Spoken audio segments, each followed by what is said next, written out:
Elena had not walked without pain in 3 years, and on the morning everything began to change, she was standing in her kitchen at 6:47 in the morning, gripping the counter with both hands, waiting for her own body to give her permission to move. Not because she had fallen. Not because anything new had broken. Simply because her body had decided, with the quiet, merciless consistency it had been perfecting for 3 years, that this particular Tuesday was going to cost more than usual, and it was presenting her with the bill before the coffee had finished brewing. She stood at the counter and breathed and looked at the small drawing Rosie had taped to the cabinet door, a horse, purple, mid-gallop, slightly lopsided in the way that made it perfect, and she counted to 20, which was the private system she had developed for getting from one impossible moment to the next possible one. She could hear Rosie in the bathroom. The specific sound of a 9-year-old brushing teeth with minimal commitment. In 4 minutes Rosie would come into the kitchen and Elena would be standing upright with the coffee poured and the toast going, because that was what she did. That was the performance she gave every morning, not out of deception but out of love, which is sometimes the same thing. She let go of the counter. She stood on her own. She poured the coffee. 3 years. 1,094 days since she had slipped on wet tiles outside the laundry room in the basement of this building and gone down hard on her left side and made a sound she still heard sometimes in the quiet before sleep. Not a crack, something worse than a crack, a dense weighted thud that was the sound of a life changing everything about itself without asking first. She had driven herself to the emergency room because there was no one else to drive her. She had sat in the waiting room for 2 hours with her coat still on and told herself it was probably just bruising. It was not just bruising. The words the doctors used were words she already knew, because Elena spent her days transcribing medical records for a company in New Haven. 42 cents per audio minute, other people's suffering rendered into clean documentation. Herniated disc. Neural foraminal narrowing. Radiculopathy. Chronic peripheral sensitization. She typed these words for strangers and now they were hers, and knowing the vocabulary of a thing did not make the thing easier to carry. If anything, it made it heavier. She understood exactly what was happening to her and could do nothing about that understanding except live inside it. 3 doctors. 3 officers. 3 separate versions of the same sentence. The first said it gently, with a diagram. The second said it while studying her imaging with the efficiency of a man who had 17 other patients waiting.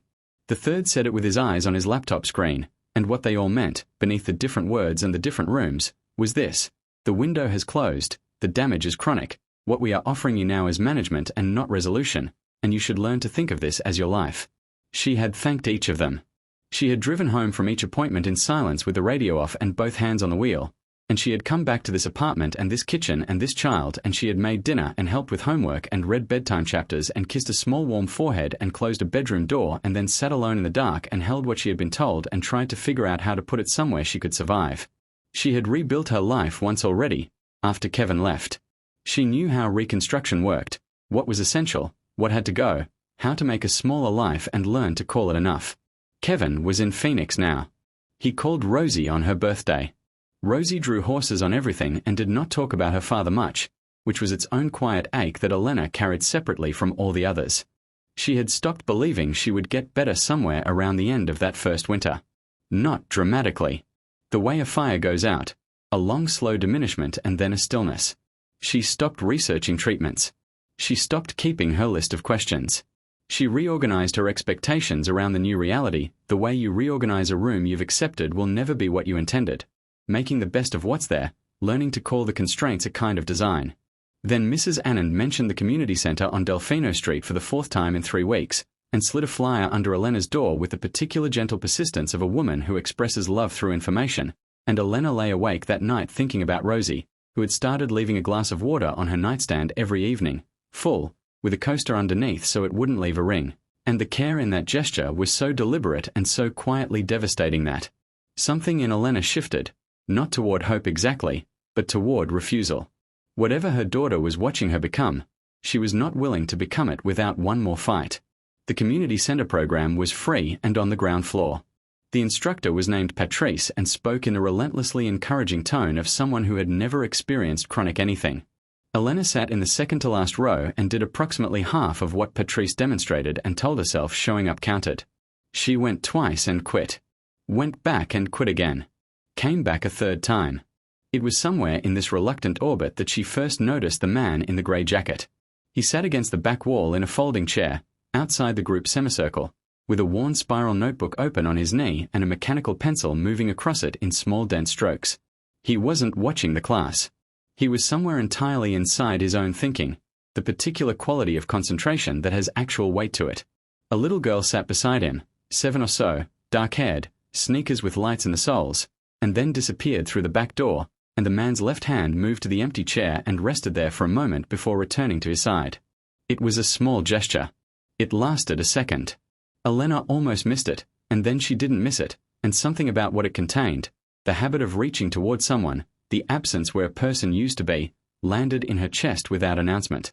There were always 2 cups of coffee on the chair beside him.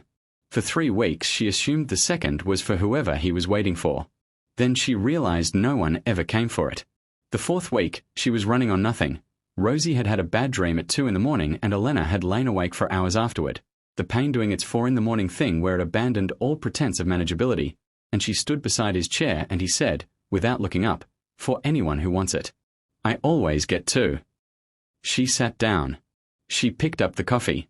It was plain and it was very good, and she held it in both hands and let the warmth come through her palms and said nothing else, and neither did he, and the silence was not uncomfortable.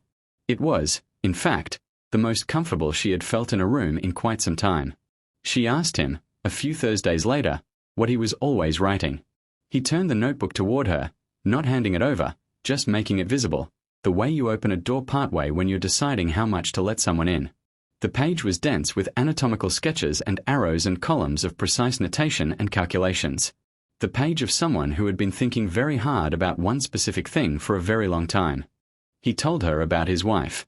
Spinal condition, progressive, 6 years of specialists and every conventional approach and some unconventional ones, none of it enough. She had died 4 years ago. Maya was 3. He said it with the specific flatness of grief that has been folded so many times it fits in a pocket now, not diminished, just compressed to something carryable. He told her he was an engineer, or had been, structural, and after his wife died he couldn't stop going back to the mechanical failures. The way treatments addressed damaged structures without addressing what the body had built around the damage. The compensation patterns. The nervous system reorganizing itself around an injury and then getting permanently stuck in that reorganization. He'd gone back to school. Physical therapy, part-time, because Maya needed him. He had a small practice now. And the notebook was what he worked on outside of it, an approach that combined engineering principles with soft tissue rehabilitation, looking at patterns rather than structures. Elena listened. And then she told him about the fall, the ER, the 3 doctors, the words they had all said. She told it concisely, without performing either the suffering or the acceptance of it, with just the facts and none of the weight underneath. He asked her 2 questions that no doctor had ever asked. Whether her pain followed a consistent pattern through the day. Whether it was worse after sitting or after standing. She answered. He wrote something small and precise in the notebook and said, "I want to think about what you've said, not I can help you, not I have ideas, just, I want to think about it." The honesty of that landed in her chest and stayed. He offered her sessions. His space, above the dry cleaner on Mercer Avenue, sliding scale. She said yes before she had finished deciding to.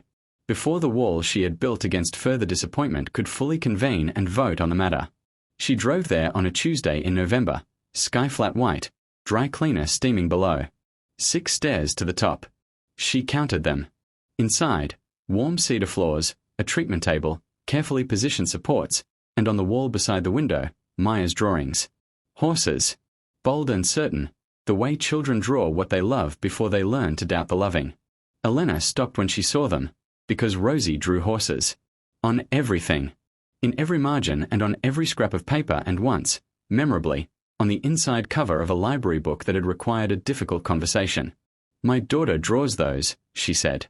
He looked at the drawings. Then at her. "How old?" 9. "Maya's 7, he said quietly. They held that for a moment, this small ordinary fact that was somehow not small and not ordinary at all, and then the session began. He worked with his hands carefully, not with the aggressive intervention she had half expected but with something closer to listening.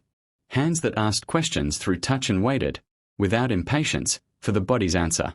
After 30 minutes he said her left thoracic was significantly rotated, compensatory posturing, building its own damage around the original damage, the secondary problem quietly becoming the primary one. She lay on the table in the warm room and felt, for the first time in 3 years, genuinely seen. Not as a symptom collection. Not as a management scenario. As a body with a history and a pattern and the real actual possibility of a different story. It was such a simple thing. It was the largest thing that had happened to her in years. She went back. And back. And back. She did the exercises on the yoga mat between the bed and the wall and drank the water he suggested and went to sleep earlier and woke each morning and checked in with herself the way you check in with something precious. Honestly, carefully, ready for disappointment but no longer shut entirely against anything else. Rosie noticed. Of course she did. She didn't say anything. She just left the water glass on the nightstand every evening and sometimes brought her homework to her mother's room and sat beside her in the easy quiet of a child who has made a decision.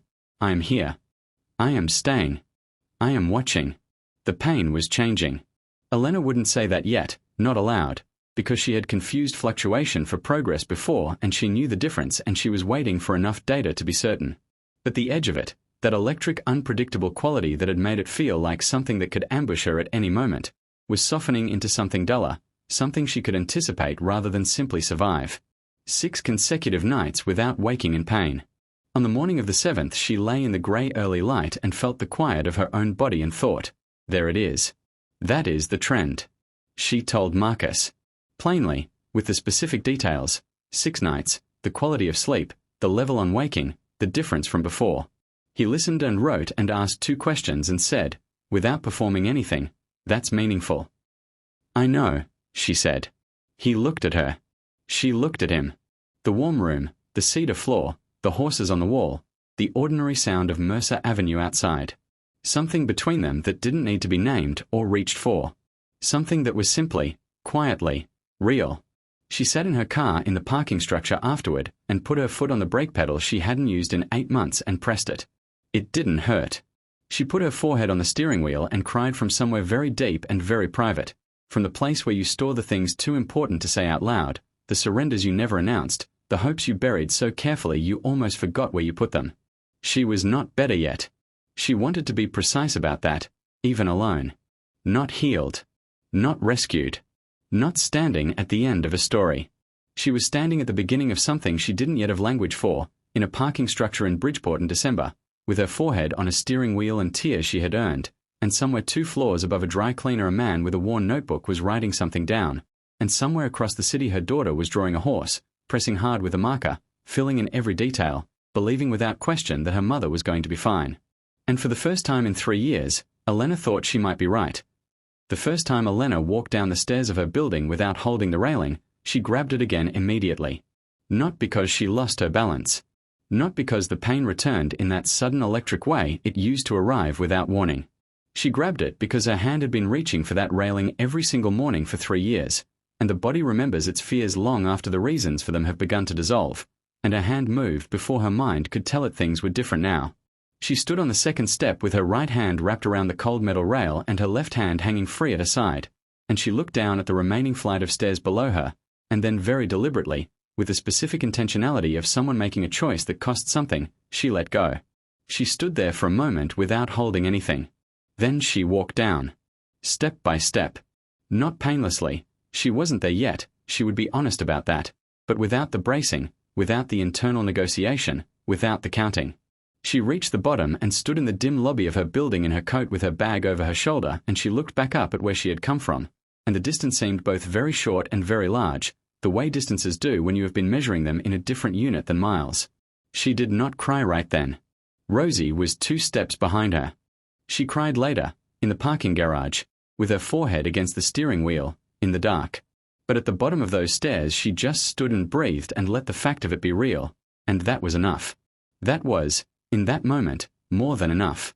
This was week 11 of working with Marcus Webb above the dry cleaner on Mercer Avenue, and the truth was that nothing about what was happening to her looked like the recovery she had read about in the desperate 2 in the morning internet searches of her first year. No single session that changed everything, no moment of dramatic breakthrough, no morning where she woke up and the pain was simply gone like a fever that had broken in the night. What was happening was quieter than that and more durable than that and in many ways more astonishing than that, because it was real. Because it was built from 60-minute sessions and careful hands and a worn notebook and the slow patient work of a body being offered new information and deciding, gradually, to believe it. Marcus had told her in the very first session that this would be slow. He had said it without apology, without the hedging of someone who was managing expectations downward, just as a plain statement of how the work actually functioned, and she had respected him for it then, and she respected him for it more now, weeks into the process, because slowness meant it was real. Slowness meant the change was structural, not performed. The sessions had developed their own rhythm, the way serious work always does. She arrived at the building on Mercer Avenue on Tuesday mornings, climbed the 6 stairs. She had stopped counting them somewhere around week 4, which was itself a kind of data, pushed open the door, and entered the warm cedar-floored room where Marcus would already be set up, the supports positioned, the notebook open on the filing cabinet by the window, Maya's horses watching from the wall with their bold, uncomplicated certainty. He always started by asking her 3 questions: how she had slept, where the pain was in the morning before she got out of bed, and whether the exercises from the previous week had produced any sensation she hadn't felt before. She answered with the same precision she brought to everything, and he listened and wrote and occasionally asked a follow-up that showed he had been thinking about her specific case between sessions, not in the way that seemed performative, but in the way of someone who genuinely cannot stop thinking about a problem that interests them. She found this unreasonably moving, and she did not tell him so. The work itself was unlike anything she had experienced in the various treatments she had cycled through. There was no forcing. There was no threshold of pain to push through, no gritting and enduring, none of the no pain no gain logic that she had always distrusted even before she understood why it was wrong. What Marcus did was more like a conversation with her body than an argument with it. He would position a support beneath her with small precise adjustments, and then he would place his hands and wait, and the waiting was not passive. She could feel the attention in it, the quality of someone listening through their palms for information that couldn't be spoken, and slowly, over the course of each session, she began to understand what he was listening for. He was listening for release. The moment when a muscle that had been guarding for 3 years decided it didn't have to anymore. He told her once that you couldn't force that decision, that the nervous system didn't respond to force the way a stiff joint responds to manipulation, that it responded to safety, to consistent evidence that the threat had passed, to being shown, patiently and repeatedly, a different possibility.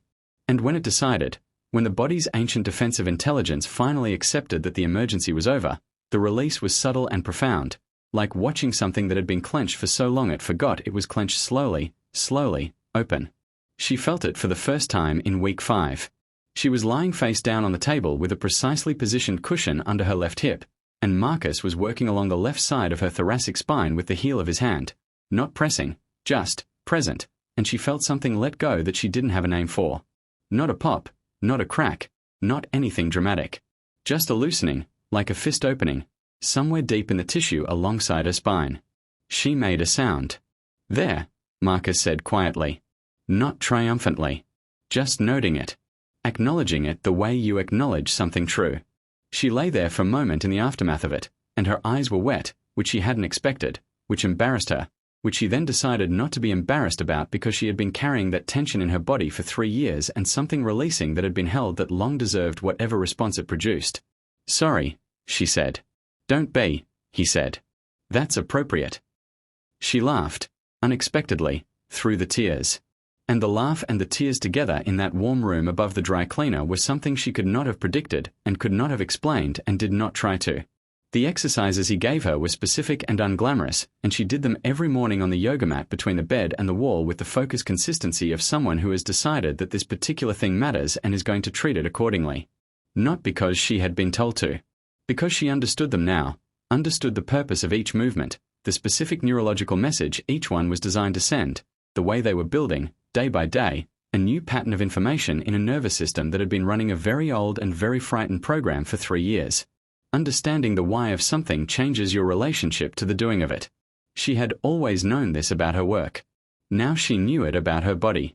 Rosie watched all of this with the serious observational devotion she brought to everything that mattered to her.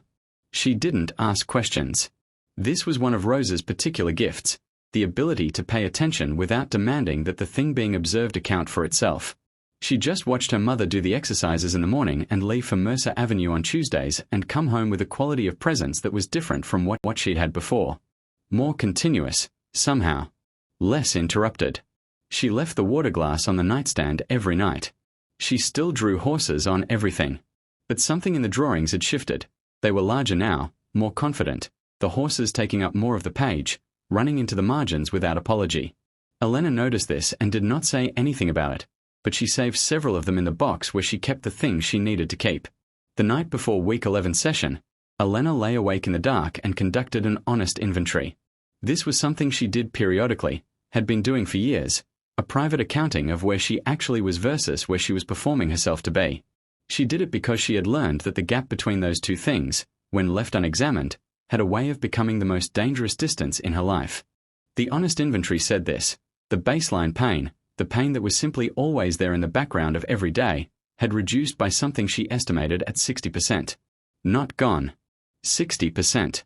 The number mattered because it was honest. She was not going to let herself reach for a better number than was true. The electric, unpredictable ambush quality of the bad days had largely gone. She could not remember the last time pain had arrived without warning and drop her mid-movement, which had been happening once or twice a week for 3 years. The mornings were the most changed. The mornings had been the worst, waking into pain before she was fully conscious, before she had any resources assembled to meet it. And now she woke into something duller and more manageable, something she could take stock of and work around rather than something that simply declared the terms of the day before she had any say. She slept. She woke. She did her exercises. She went to Mercer Avenue. And on the way home, she stopped at the bottom of her building stairs and let go of the railing, and walked down without holding anything, and stood in the lobby looking back up at where she had come from, and breathed. It was in the weeks that followed that the changes began arriving in ways she hadn't anticipated. Not the dramatic recovery she had once, in her first year, secretly allowed herself to imagine. Something more intimate than that, more woven into the fabric of ordinary days. She carried groceries up the 3 flights of stairs one Thursday in late January. Not all of them, 2 bags, she was not reckless, and arrived at her door without the specific dread she had carried for 3 years whenever she had to move anything heavier than her own body upward. She stood at the top of the stairs with 2 bags of groceries and noticed the absence of dread the way you notice silence after a sound has finally stopped. She drove more. The driving had been one of the early losses. Pressing the pedal had sent pain up through her hip and into the lower back in a way that made any journey longer than 10 minutes inadvisable, and so she had been moving through the world in the reduced radius of someone who can only go as far as her legs will take her without the full cost. Now she drove to Rosa's school for pickup instead of walking. She drove to the grocery store instead of making Rosa's backpack double as a shopping basket on the way home. Small expansions. The world getting slightly larger, the radius extending, degree by degree, like something thawing. Rosie noticed the driving. She climbed into the passenger seat one afternoon after school and did not remark on it, because Rosie did not remark on things that might break if you put too much direct attention on them. She put her backpack between her feet and looked out the window as they drove and then said, conversationally, without looking at Elena, "Can we go to the park on Saturday?" The park was 6 blocks away.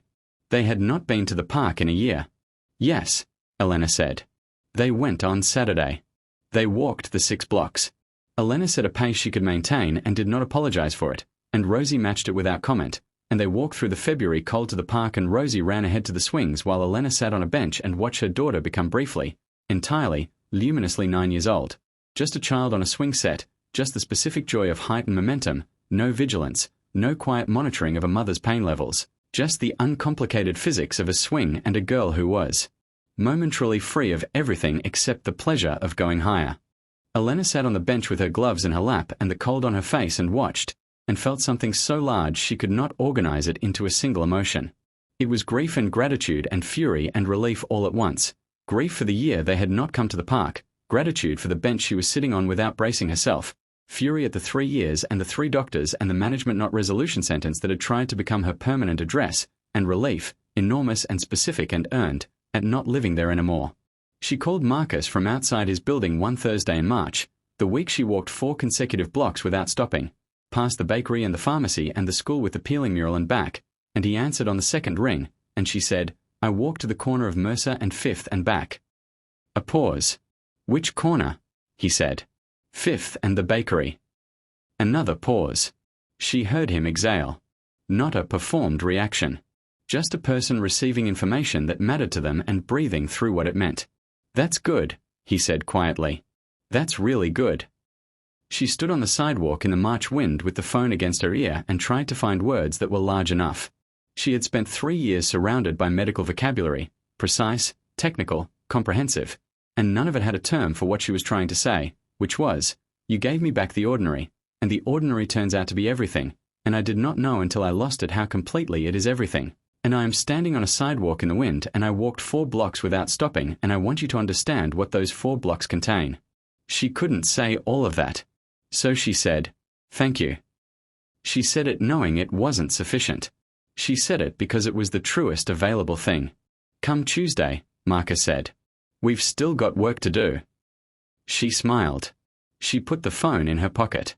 She walked home, 4 blocks, no railing, no counting, no negotiating with her own body, and climbed the stairs and opened her door and found Rosie at the kitchen table with markers spread in every direction and a horse taking shape on the page in front of her, enormous and running and completely unafraid. "Mom," Rosie said, without looking up, with the certainty of someone stating something they have known for a long time, "I knew you'd get better." Elena set her bag down. She stood in the doorway of her own kitchen, in her own apartment, in her own body, the body that had broken and been given back to her, the body she had stopped trusting and had learned, slowly and without drama and with considerable help, to trust again. And she looked at her daughter pressing the marker hard into the page, filling in every detail of something strong and running and free. She did not say, "I wasn't sure I would." She did not say, "There were days I believed the doctors." She did not say, "The railing, the cereal aisle, the 6 stairs, the parking garage, all the private geography of 3 years of a life lived in reduced radius."